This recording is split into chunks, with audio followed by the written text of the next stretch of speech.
វាសួរពុកម៉ែបងប្អូនអ្នកគ្នាខាងខ្ញុំនេះគឺជាប្រភេទម៉ាស៊ីនភ្លើងថ្មី 13kWA សម្រាប់បងប្អូនអតិថិជនដែលមានតម្រូវការចង់បានម៉ាស៊ីនភ្លើងថ្មីលក្ខណៈគ្រួសារលក្ខណៈអាជីវកម្មបងប្អូនអាចងាកមើលប្រភេទ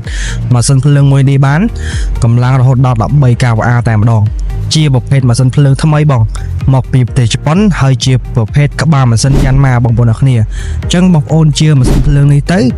នៅពេលដែលភ្លើងរត់ដាច់វានឹងអាឡាមអូតូនិងភ្លើងរត់មកវិញនឹងវាអាឡាមអូតូដូចគ្នាអញ្ចឹងសម្រាប់ការធានាខាងក្រុមហ៊ុនធានាជូនរយៈ3ឆ្នាំទៅលើសេវាកម្មជួសជុលនិង1ឆ្នាំទៅលើគ្រឿងបន្លាស់ថែមទៀតសម្រាប់ព័ត៌មានថែមបងប្អូនអាចឆាតចូលទៅក្នុង page ឬក៏បងប្អូនអាចតាក់ទងតាមលេខទូរស័ព្ទខាងក្រោមបាន